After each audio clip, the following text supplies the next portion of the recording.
radical gratitude is an expression of and an invitation to the realization that everything is fundamentally really okay, like in a really profound, like so okay way. A degree of harmony and peace and perfection that you would not pick up if you rely upon the news or newspapers to regard the world. It's a degree of perfection that is realized. And this radical gratitude points to this, and this sharing about this experience kind of points to that as well. And it's how our unfolding, our awakening is beautifully guided. We meet the right people at the right times. We come up face to face with our neurosis at precisely the time we need to come face to face with it.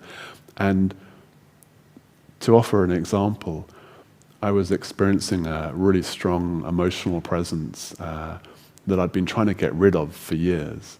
This great emotional discomfort, and here it was again. And there was this sort of frustration, like, I've done the shaman work in the jungle. I've done 10,000 hours of meditation, and here it is again. God damn it! And I think even at the time I was beginning to teach radical gratitude. So of course it's like, dude, you're supposed to teach this stuff, right? Just surrender into it, And the funny thing was, I thought, okay, I'm going to sit with it, literally. I'm going to go to my meditation cushion and just get to know this a little bit more intimately, bring my attention to what is being felt.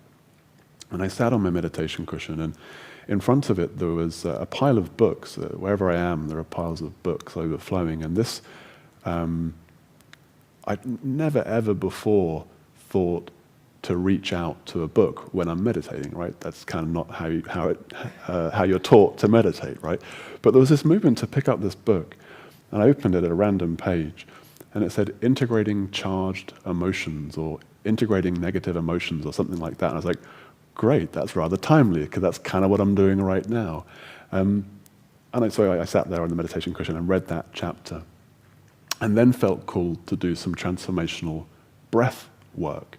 So I thought, I'm actually going to breathe into this, having done a little bit of meditation and read the book.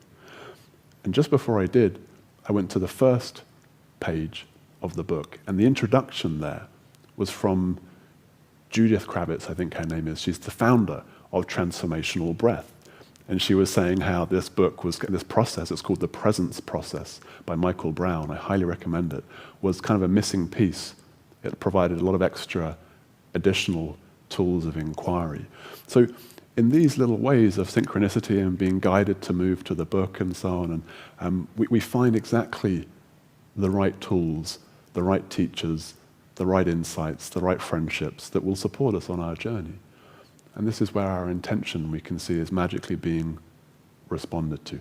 Magically, so it might seem, as we begin to understand how reality works.